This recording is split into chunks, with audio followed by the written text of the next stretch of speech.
کہ اصل میں ساری یہ خرابیاں جو پیدا ہوتی ہیں، چاہے وہ غیبت ہو، چاہے وہ بد نظری ہو، چاہے وہ حب جاہ ہو، عجب ہو، خود پسندی ہو، یہ سارے کے سارے شاخسانے ہیں اللہ تعالیٰ کے ساتھ تعلق مضبوط نہ ہونے کے۔ اللہ تبارک و تعالیٰ کے ساتھ تعلق مضبوط ہو، اللہ تبارک و تعالیٰ کا دھیان رہے، تو پھر یہ چیزیں قریب بھی نہیں پھٹکتی۔ دل میں اللہ تبارک و تعالیٰ کے ساتھ رشتہ جڑا ہوا ہو، اللہ تبارک و تعالیٰ کی نعمتوں کا دھیان ہو، اس نعمتوں کا شکر ادا کرنے کی توفیق ہو رہی ہو، اللہ تبارک و تعالیٰ نے جو کچھ اس کائنات کے اندر پیدا فرمایا ہے اس میں اس کو سوچنے کی، اس کے اوپر فکر کرنے کی، اس کو سوچنے کی عادت پڑی ہوئی ہو، تو پھر یہ باتیں جو ہے یہ ہوا کی طرح اڑ جاتی ہیں، یہ انسان کے اوپر اثر انداز نہیں ہوتی۔ جبکہ خیالات کی، انسان کے جو خیالات کی رو ہے، پچھلی مرتبہ میں عرض کر رہا تھا کہ خیالات کی رو کو رخ بدلو۔ ہر وقت دل و دماغ کے اوپر جو خیالات مسلط ہیں وہ سب لذت حاصل کرنے کے ہیں، راحت حاصل کرنے کے ہیں، دنیا کے منافع حاصل کرنے کے ہیں۔ ان سے اپنے خیال کو اس طرف سے ہٹا کر اللہ تبارک و تعالیٰ کی طرف، اللہ تعالیٰ کے حاکمیت کی طرف، اس کی خالقیت کی طرف، اس کے انعامات کی طرف، اس کی نعمتوں کی طرف، اس کی طرف دھیان کو پلٹاؤ، اور ایسا ہو جائے کہ اللہ تبارک و تعالیٰ کا دھیان رہے۔ دل میں جو خیالات آئیں، وسوسے بھی آئیں، تو اللہ تبارک و تعالیٰ کی عظمت کے، اس کی محبت کے، اس کے انعامات کے وسوسے آئیں۔ اللہم اجعل وساوس قلبی خشیتک و ذکرک واجعل ہمتی و ہوایا فیما تحب و ترضی، نبی کریم صلی اللہ علیہ وسلم نے دعا سکھائی۔ تو جب یہ خیالات کی رو اس طرف پلٹتی ہے، خیال تو آئے گا، کوئی نہ کوئی آئے گا۔ خانہ خالی رہ دیو می گیرت، اگر خالی ہو گئے، اللہ تعالیٰ کے ذکر سے خالی ہو گئے، اللہ تعالیٰ کے یاد سے خالی ہو گئے، تو پھر شیطانی خیالات آئیں گے، شیطانی وساوس آئیں گے۔ اسی لیے نبی کریم سرور عالم صلی اللہ علیہ وسلم نے تلقین فرمائی کہ ان یکون لسانک رطبا بذکر اللہ، تمہاری زبان اللہ کے ذکر سے تر رہے، چلتے پھرتے اٹھتے بیٹھتے زبان پر ذکر ہو اللہ تبارک و تعالیٰ کا۔ ارے بھائی، نہ اس میں کوئی محنت ہوتی ہے، نہ اس میں کوئی مشقت لائق ہوتی ہے، نہ کوئی پیسہ خرچ ہوتا ہے۔ جا رہے ہو نا، چل رہے ہو، تو جاتے ہوئے چلتے ہوئے کوئی ذکر زبان پر لے آؤ، کوئی حافظ ہے تو تلاوت کرتا رہے، کوئی درود شریف پڑھ لو، کوئی سبحان اللہ پڑھ لو، الحمدللہ پڑھ لو، لا الہ الا اللہ پڑھ لو، اللہ اکبر پڑھ لو۔ چلتے پھرتے عادت ڈالو کہ زبان اللہ تبارک و تعالیٰ کے ذکر سے تر رہے۔ شروع میں صرف زبان تر ہوگی، لیکن جوں وقت گزرے گا اور عادت پڑے گی تو وہ زبان تر ہونے کے ساتھ ساتھ انشاءاللہ دل بھی اللہ کی یاد سے تر ہوگا۔ بعض لوگ سمجھتے ہیں کہ زبانی ذکر کرنے سے کیا حاصل، زبانی ذکر کرنے سے کیا، جبکہ دل میں اللہ تعالیٰ کا خیال نہ ہو، تو یہ خیال بھی شیطان کا دھوکہ ہے۔ یہ پہلی سیڑھی ہے، اگر یہ سیڑھی نہیں چڑھو گے تو آگے کی منزل پر تک بھی نہیں پہنچ سکتے۔ تو شروع میں زبان ہی کو تر رکھو اللہ تبارک و تعالیٰ کے ذکر سے، چلتے پھرتے اٹھتے بیٹھتے زبان پر اللہ تعالیٰ کا ذکر ہو، تو رفتہ رفتہ یہ بھی ہونے لگے گا کہ بھئی سبحان اللہ تو پڑھ رہا ہوں، الحمدللہ الحمدللہ تو پڑھ رہا ہوں، لیکن الحمدللہ کیوں کہہ رہا ہوں کہ ساری تعریفیں اللہ کے لیے ہیں، کیوں کہہ رہا ہوں کہ اللہ تعالیٰ پاک ہے ہر چیز سے؟ تو ذہن اس طرف جانے لگے گا کہ دیکھو اللہ تبارک و تعالیٰ کی یہ پھیلی ہوئی کائنات ہے، اس میں اس کے تجلی کے مظاہر نظر آ رہے ہیں، اور یہ جو کچھ کائنات میں ہو رہا ہے اسی کے حکم سے ہو رہا ہے، اسی کی مشیت سے ہو رہا ہے، وہی کارساز ہے، وہی ملک کی مشکل کشا ہے، وہی حاجت روا ہے۔ یہ خیالات پر رفتہ رفتہ آنے لگیں گے، اور پھر یہ ہو جائے گا کہ آدمی کو چلتے پھرتے بھی اور اٹھتے بیٹھتے بھی اللہ تبارک و تعالیٰ کی یاد اس کے دل میں ہوگی، اس کی نعمتوں کے اوپر شکر ادا کرنے کا جذبہ ہوگا۔ تو ایک وقت ایسا آ جاتا ہے کہ پھر دوسرے خیالات کم پڑ جاتے ہیں، کم ہوتے ہوتے ختم ہو جاتے ہیں۔ ہمارے حضرت فرماتے تھے، حضرت عارفی قدس اللہ تعالیٰ سرہ، حضرت حکیم الامت رحمۃ اللہ علیہ کا یہ قول نقل فرماتے تھے کہ اب تو کچھ ایسا ہو گیا ہے کہ جیسے یوں کہہ رہے ہیں کہ اب یہ کر لو، اب یہ کر لو، اب یہ کر لو، یعنی اللہ تبارک و تعالیٰ کی طرف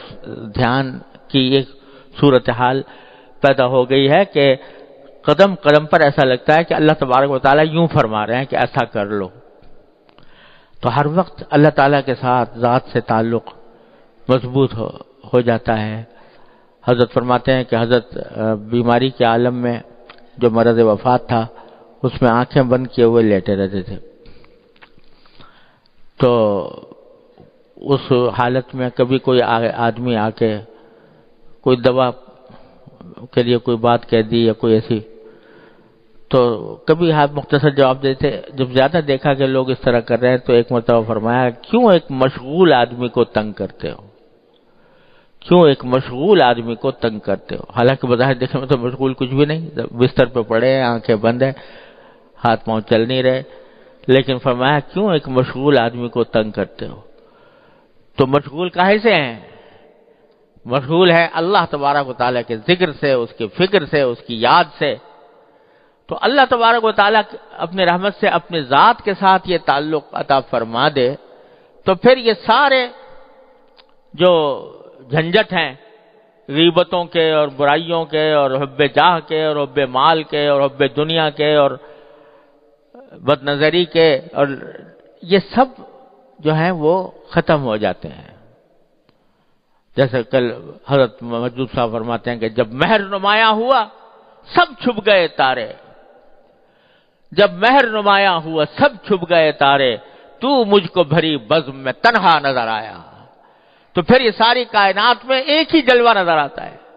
وہ ایک ہی چیز، ایک ہی جلوہ نظر آتا ہے، انسان کے سامنے پھر کوئی اور چیز نہیں رہتی، اللہ تبارک و تعالیٰ ہی کا جلوہ، اللہ تعالیٰ ہی کا ذکر، اسی کی یاد، اسی کی فکر، اسی کی نعمتوں کا شکر۔ اور اگر کوئی تکلیف بھی پہنچی ہے، اگر کوئی تکلیف بھی پہنچی ہے تو اس تکلیف کے اوپر بھی یہ خیال ہوتا ہے کہ یہ میرے مالک کی طرف سے اس کی مشیت کا ایک حصہ ہے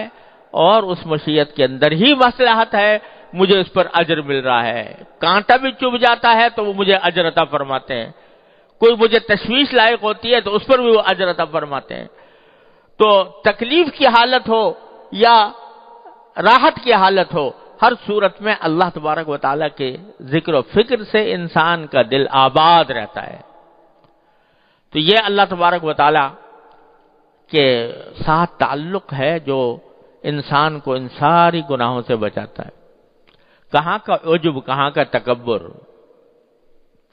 جب اللہ تبارک و تعالیٰ کی ذات کی طرف دھیان لگ گیا، اس کے ساتھ تعلق مضبوط ہو گیا، تو پھر کہاں کا عجب اور کہاں کا اپنی کوئی حقیقت نظر نہیں آتی۔ اللہ تبارک و تعالیٰ کے عظمتوں کا استحضار کرنے کے نتیجے میں کبھی آدمی کے پر خیال بھی نہیں گزر سکتا کہ میں کوئی ایسی چیز ہوں کہ جو قابل ذکر ہو، سب کچھ ان کی عطا ہے۔ میرے حضرت والد ماجد رحمۃ اللہ علیہ تعالیٰ ان کے درجات بلند فرمائے۔ اللہ اکبر کبیرہ۔ مرض وفات سے کچھ دن پہلے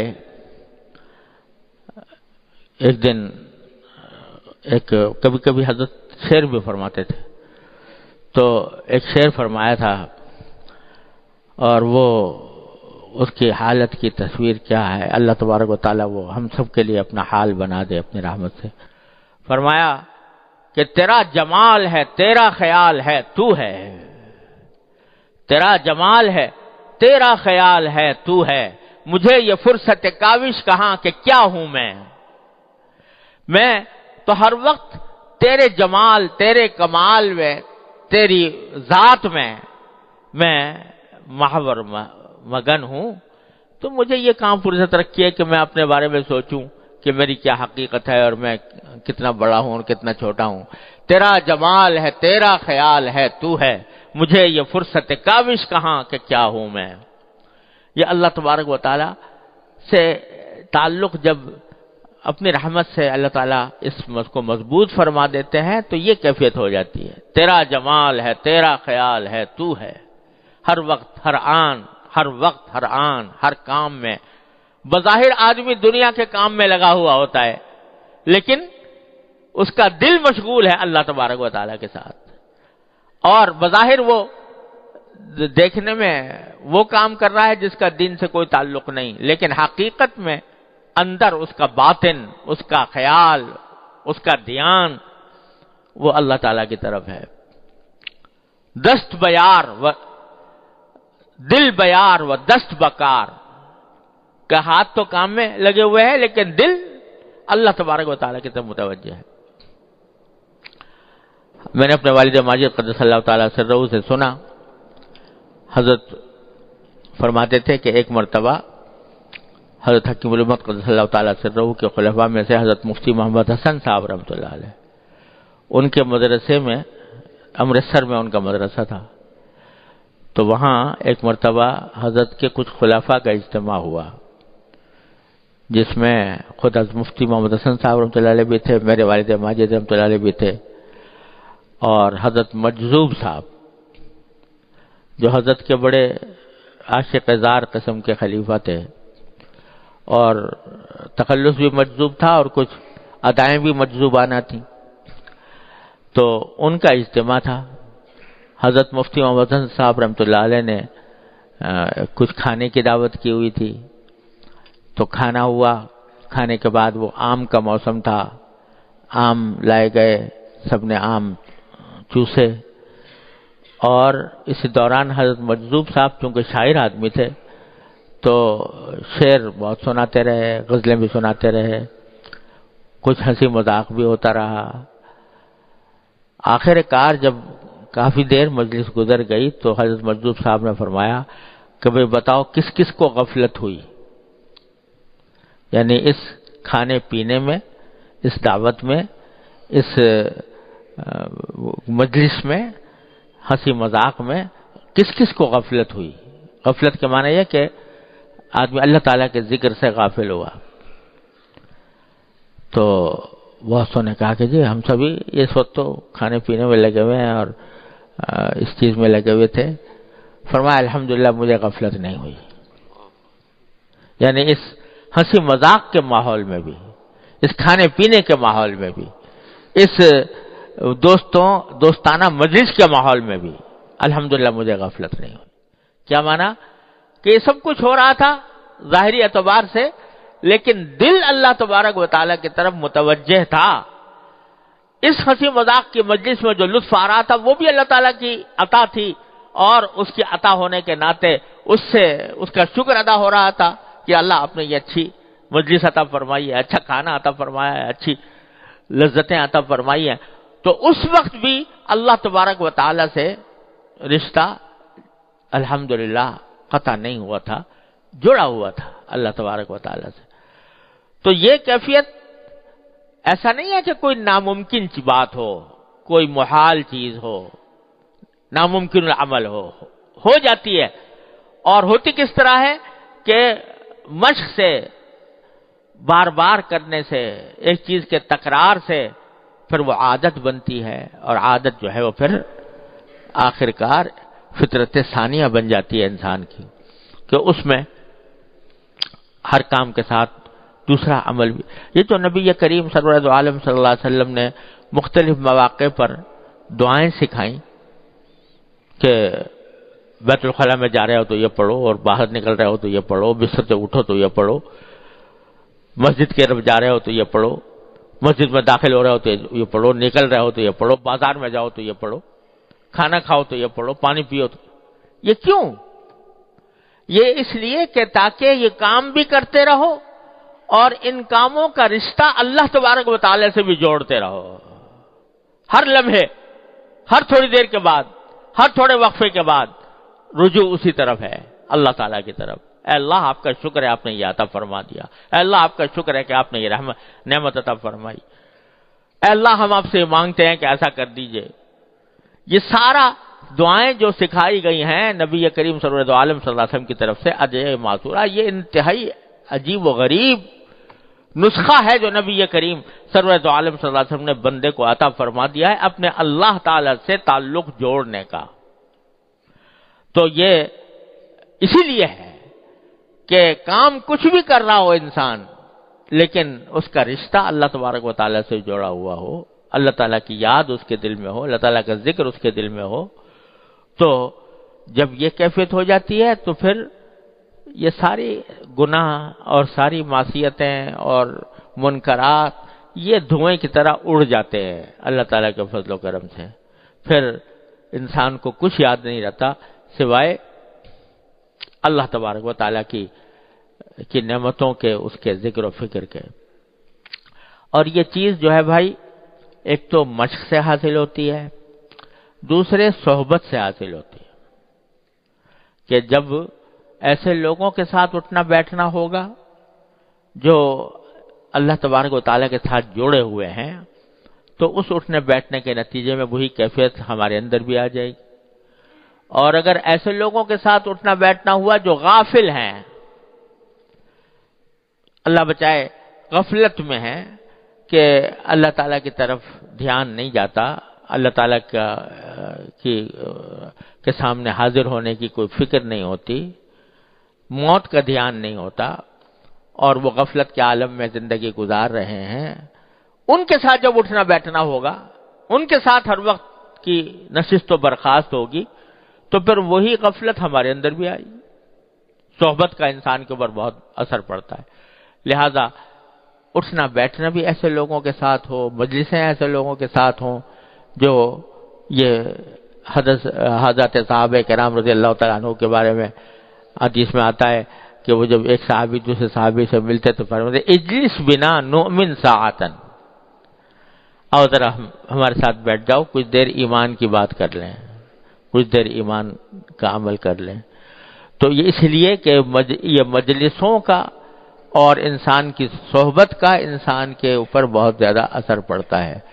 تو ایسے لوگوں کی صحبت اختیار کرنے کی ضرورت ہے کہ جن کو اللہ تبارک و تعالی نے جن کا رشتہ اپنے سے جوڑا ہوا ہے، اور جتنی صحبت زیادہ ہوگی اتنا ہی وہ رنگ اپنے اندر بھی پیدا ہوگا۔ تو اور دوسرے مشق کرنے سے کہ اکثر و بیشتر جو اپنے ارد گرد چیزیں نظر آ رہی ہیں اس میں جو نعمتیں اللہ تبارک و تعالیٰ کی سامنے آ رہی ہیں، ان کے واسطے سے اللہ تبارک و تعالیٰ کا شکر ادا کیا جائے، اس کا دھیان کیا جائے کہ دیکھو میرے مولا نے میرے لیے کیا کچھ مہیا کر رکھا ہے۔ تو بس اس طرح رفتہ رفتہ انسان کے اندر یہ صفت آنے لگتی ہے۔ اور یہ بھی عرض کر دوں، ہمارے حضرت والا فرمایا کرتے تھے کہ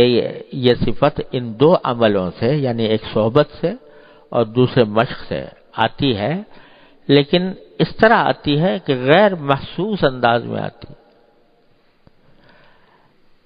یعنی وہ ترقی ہوتی ہے لیکن ترقی جو ہے وہ بعض اوقات پتہ نہیں چلتی، لیکن جب آدمی لگا رہتا ہے تو وہ ترقی ہوتی ہے۔ اور اس کی مثال حضرت یہ دیا کرتے تھے کہ جیسے ایک بچہ ہے، اس کی عمر بڑھتی ہے، تو عمر بڑھنے کے ساتھ ہر روز ترقی ہو رہی ہے اس کے اندر، یہاں تک کہ دیکھتے ہی دیکھتے بالغ ہو جاتا ہے، بڑا ہو جاتا ہے، جوان ہو جاتا ہے۔ لیکن اگر کوئی ہر روز ناپے کہ کل میں کتنا انچ تھا اور آج کتنا انچ ہوں، تو